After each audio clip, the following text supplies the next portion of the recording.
ఈరోజు నేను ఎండుమిర్చితో పప్పు చేస్తున్నా అండి.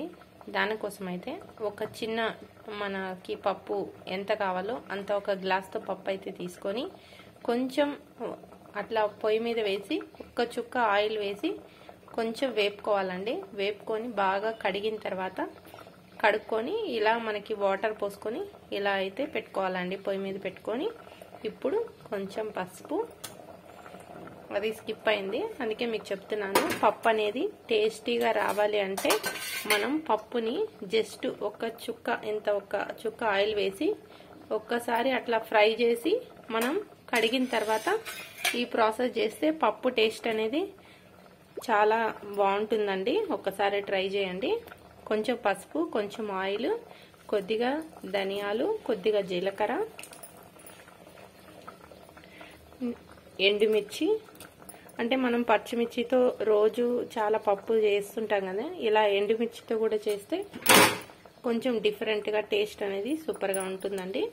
మనం తుంచి వేసుకోవాలి ఎండుమిర్చిని. నేనైతే ఒక 10 ఎండుమిర్చి అయితే వేసుకున్నా అండి. ఇప్పుడు ఆనియన్, మనకి మార్నింగ్ హడావిడిగా ఉన్నప్పుడు ఇలా తొందరగా చేయటానికి టేస్ట్ సూపర్గా ఉండటానికి ఇలా అయితే ట్రై చేయండి. 2-3 వెల్లుల్లి,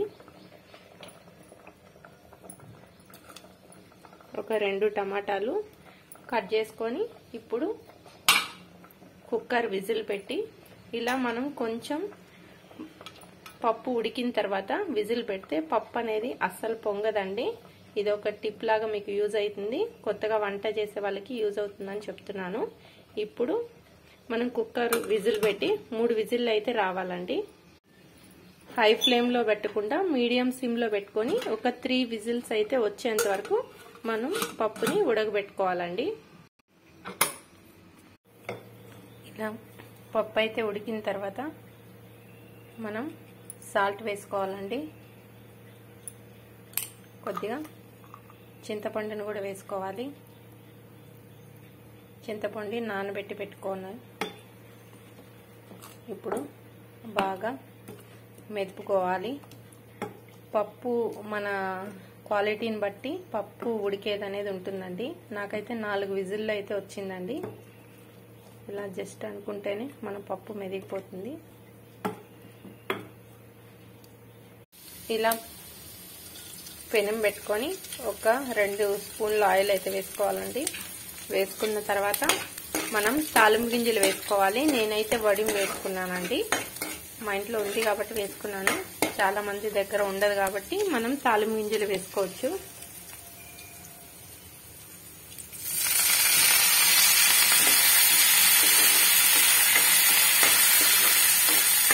కరివేపాకు, కొత్తిమీర 2 వేసుకున్నానండి.